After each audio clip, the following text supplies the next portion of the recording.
Building your wealth can mean building the life you want. Are you ready to change your money mindset?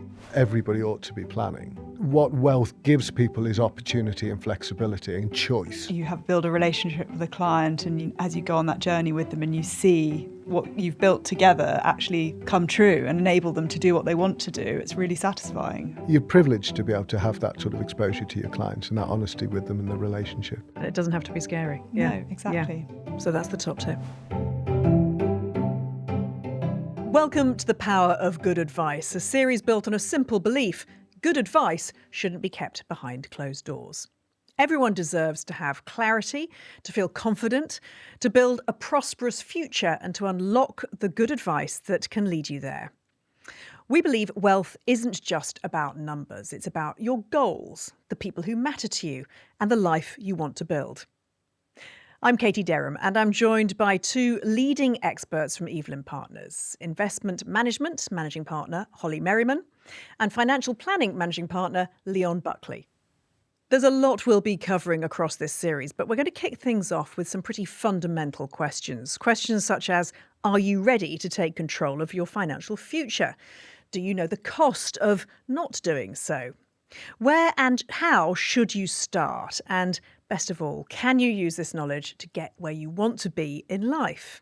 Let's start at the very beginning. Basic question: exactly what is wealth management? If somebody had never heard the term before and you said that's what you did for a living, how do you describe what you do? Leon, do you want to crack on? It's not how I necessarily describe it per se, but actually wealth management is the concept of investing money and financial advice, financial planning. So the way we would typically describe that actually is we sit down with our clients, we'd sit down with you, we'd understand really what is it that floats your boat, what is it you're trying to achieve, what's your family dynamic, really what are you personally working towards. And that actually takes quite a lot of time to get that understood properly. And once you know that, our job is to say, okay, we're going to put a plan in place, and that plan is going to have thought through about the roadblocks that could get in the way, and make sure you're not going to step into those, but also making sure you take full advantage of every opportunity available to you today. And you build that plan with the investment element of it as well, so that the two things are really combined and everything's pulling in the same direction. Yeah, so you'll bring together all your knowledge about the regulatory system and changes that might have happened in the last budget and all that good stuff. Yeah.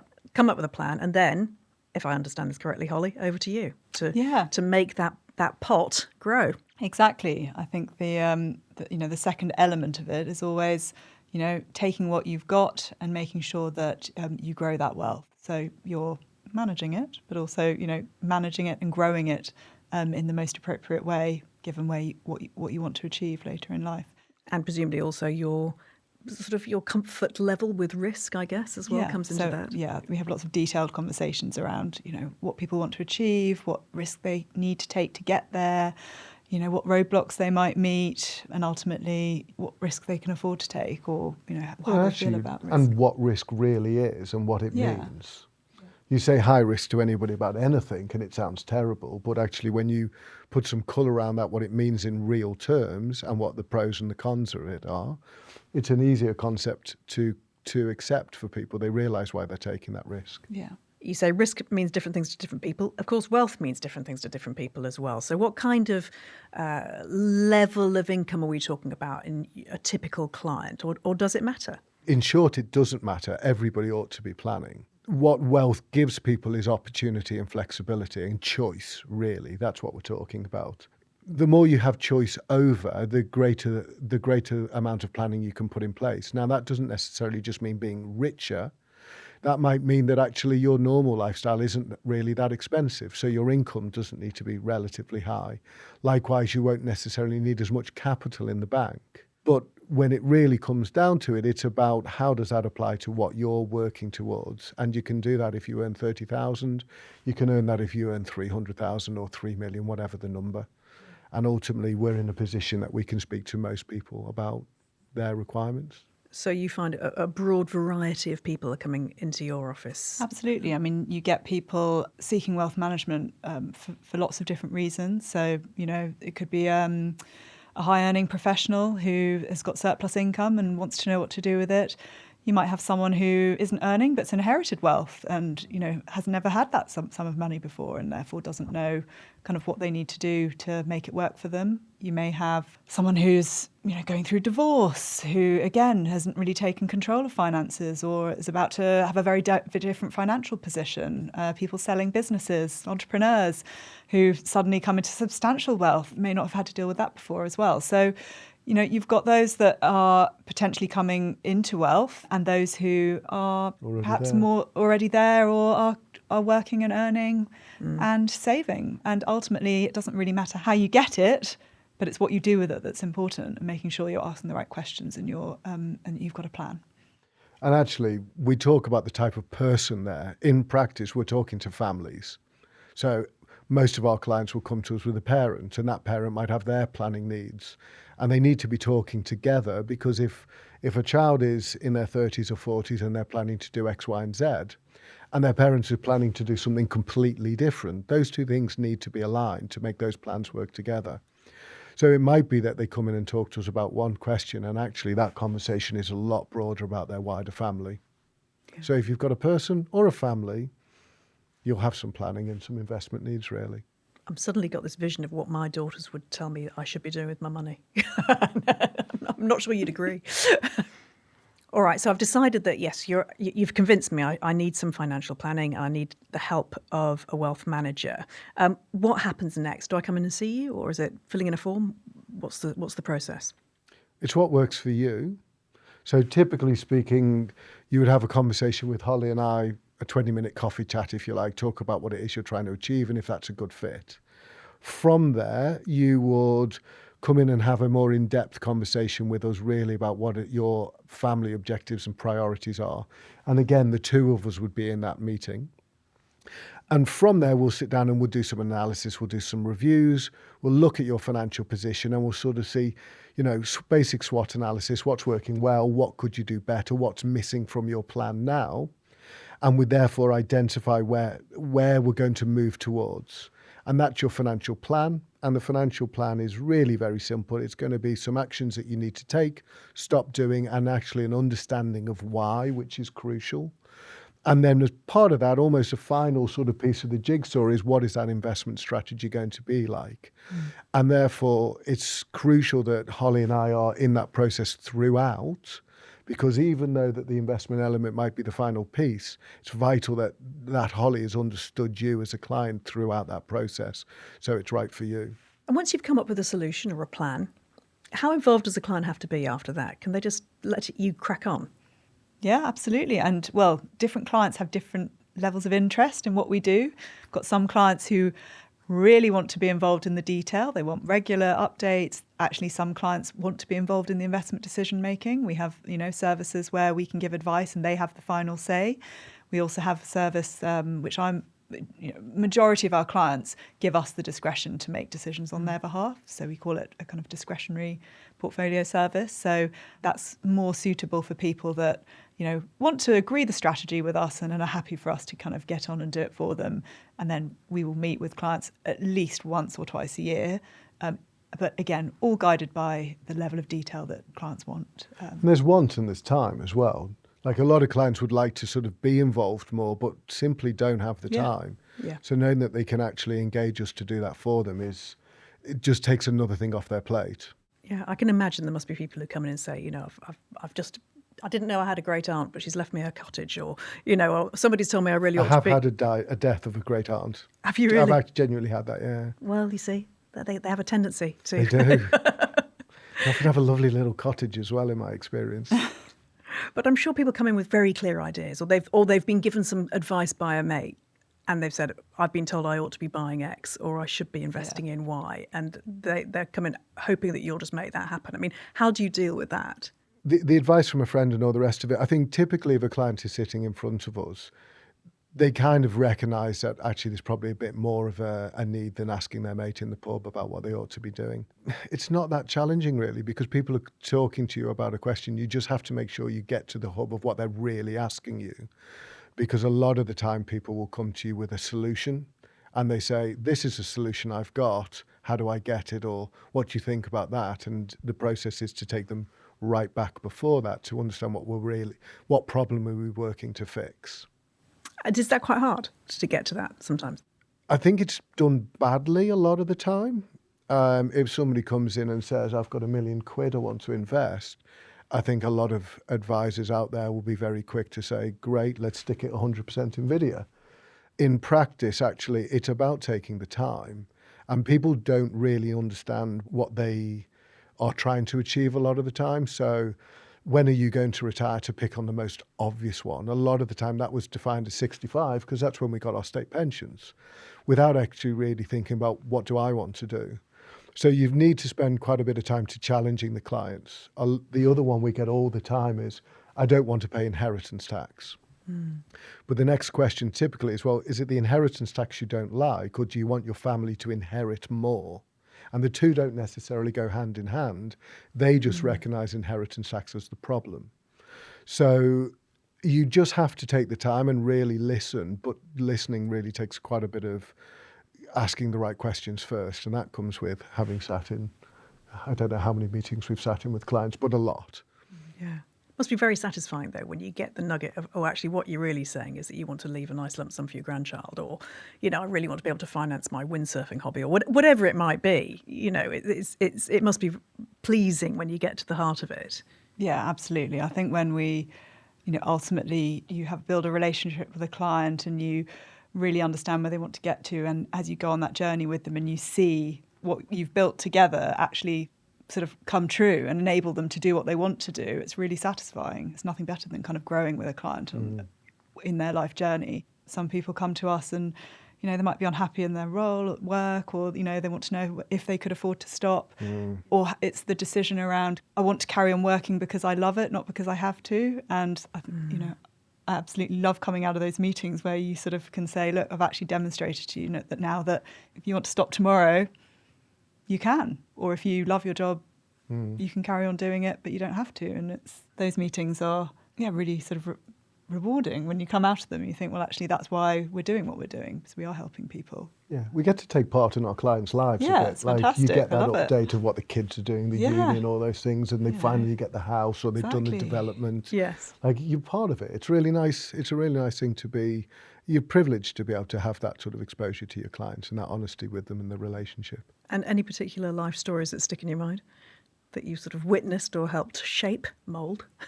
There's a lady that sticks to my mind who came to us for a problem that she thought she wanted us to fix, and actually what she really wanted to do was get out of her job. The advice ended up being quite complex, and in that instance Holly and I took risk off the table for her, and that actually facilitated her to retire sooner. And it's usually the meeting afterwards, the year later or 6 months later, when they're sitting there regaling the stories of holidays, etc., that they're now doing, that you helped them facilitate. It's great. I mean, at that point, you're saying, OK, let's take a view as to where you're going to be in 10 years, or do you look all the way through to retirement at that juncture? Ultimately, you will take a glance all the way through to retirement. But I would say the younger you are, the shorter that time frame. So when you've got that first job, it's about just doing the basics. Then it's possibly about saving towards a property. But when you're getting into your 70s and 80s at the other end of the spectrum, you might be saying, well, actually, this is my next 15, 20 years. That's what I'm going to need. This gives me an amount of money that I can help my grandkids with and the kids and get them on the property ladders, etc. So it comes down, as will be a lot of answers, to the individual. But you're always keeping an eye on the long term. Yeah. Yeah.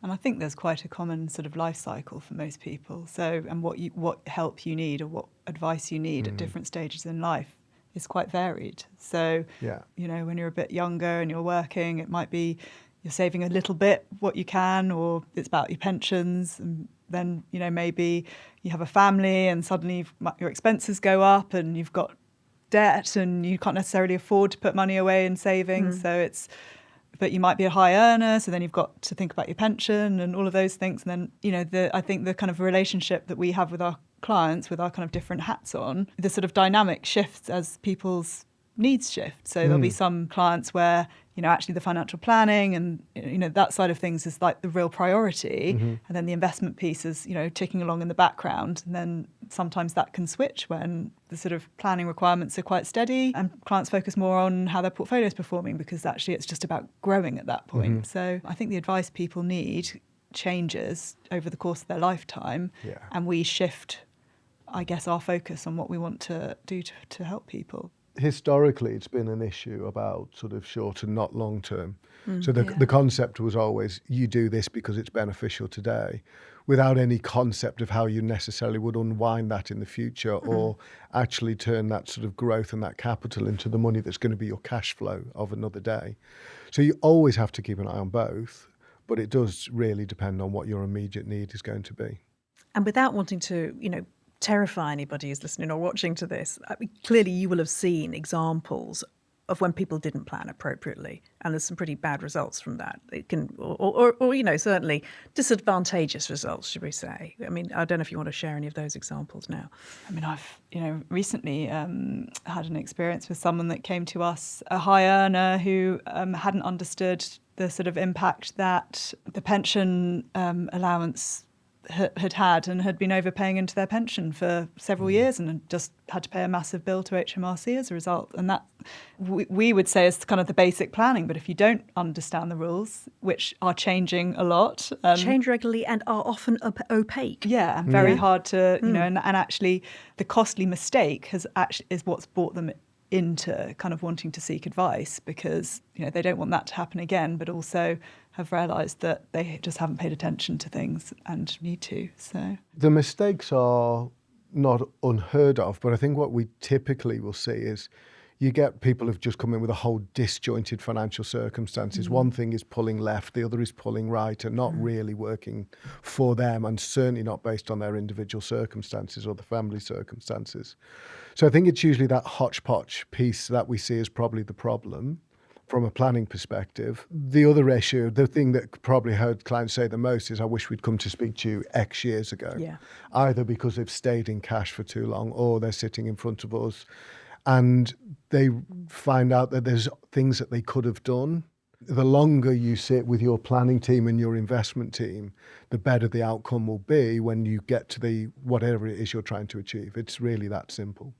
I mean, chatting to the two of you makes it seem like everybody should come and get advice from a wealth management company, no question. So what stops people doing that? Because lots of people don't. I think there's a combination of things. I think there's a misconception of what Holly and I do. Holly is the sort of 55-year-old bloke in whatever you call those things. What are they called? braces. Holly's a 55-year-old chap in braces who's picking stocks. And the financial planning world came from a thing where I'm going to flog you a product. So I think there was that historic misconception. But also, I think people don't really know the question they ought to be asking, and therefore they don't see an automatic need to come and speak to us a lot of the time. I think one of the issues is people don't think they have enough.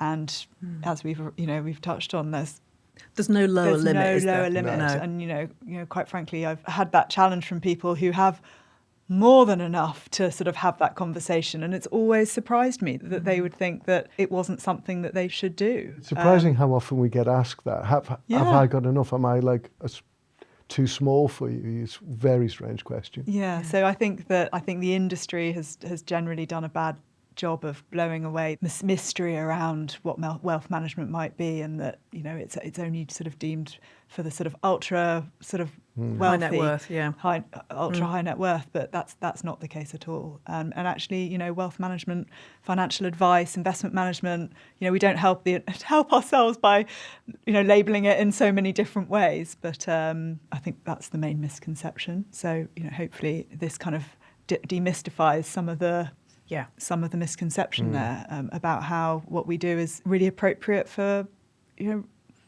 all sorts of different people. I mean, is it expensive? Is it a barrier to entry, the fact that it might cost quite a bit to get advice from people like you? I think it's perceived as such. And again, there's historic reasons for why people have probably come to that conclusion. But I think it's because they're asking the same question, wrong question. What am I actually getting for the fees? And all too often people might feel that they're going to be sold a product or just be told some investments that are actually not going to work well for them. If they've got a question, and they have to recognise there's going to be an element of fees for that. But ultimately, we talk to our clients about value. If we can't deliver a return on your investment in us, that's a time piece, but also a professional fee perspective, then we're probably not going to recommend you proceed with that advice in the first place. And actually, what's quite refreshing if you come and speak to us is we will be honest with you about fees and value and talk to you if you should be. The initial conversation is without a charge. Have the conversation and then make the decision if it's the right thing for you. Yeah. I mean, the human relationship side of things is clearly key. I mean, obviously, there is an awful lot of information and advice out there increasingly through AI as well. And, we can't discount that. I mean, do you feel there's a place for that in people's sort of portfolio of advice, if you like? Or do you find people coming to you saying, ChatGPT or whichever AI model they decided to go with, that they've suggested one thing? I mean, is that part of your life now? I mean, I think you've said it there. This is all about wealth management in particular is all about relationships. So I don't think you can replace the ability to ask those probing questions and have that kind of deep interaction with a client. There is certainly a place, particularly for those that are just starting out on investing and, might want a simple solution to set up a regular savings plan where they don't need a Leon or a Holly to be involved in a relationship at an early stage. That could work. But I think for most of our clients who are looking for a really kind of comprehensive, holistic view on kind of what they want to get out of life in the future, an algorithm or AI is not going to be able to understand the nuances of their family or their relationships, or, it might be able to look at a tax calculation or something like that, but it's not going to understand the deep sort of understanding we have of our clients. They don't know the question to ask in the first instance. That's a big part of it, knowing what question should I really be asking here. So is there then a rule of thumb whereby you'd say to anybody listening or watching, to say, okay, what's the perfect time for me to start getting some management advice when it comes to my money? The answer is yesterday. No matter what, the answer would always be the best time was yesterday. Would you agree, Holly? Absolutely. I go for now. The best time is always now, particularly when it comes to investing. There's never a right time to do it. Don't hold off. Even if you're starting with a small amount, something is better than nothing. So absolutely agree with Leon. Get the right advice, but make sure you start. Yeah. And so the one piece of advice then that you'd want to give to somebody to take away from this conversation, would that be it? Just whatever you do, even if it's tiny, just start investing now. Would that be your start tips, investing, you think, but Holly? also speak to an expert. In the same way that around your house you wouldn't. Well, some people might, but you'd call an expert to fix your heating. You'd call an expert to build a carpenter to build a cabinet. Don't ignore the fact that this can be complicated. There's a lot involved, a lot of decision making. You want to get it right, and I think the first thing to do is speak to an expert about it. Yeah, and it doesn't have to be scary. No, exactly. Yeah. So that's the top tip. Start yesterday from me. Start today from Holly. Amazing. Well, listen, thank you so much, both of you. Our pleasure. Pleasure. Thank you so much for joining me for today's conversation. And thank you to my guests, Investment Management Managing Partner Holly Merriman and Financial Planning Managing Partner Leon Buckley, both from Evelyn Partners. If you'd like personalised guidance or want to explore your own wealth management plans in more detail, then the team at Evelyn Partners are here to help.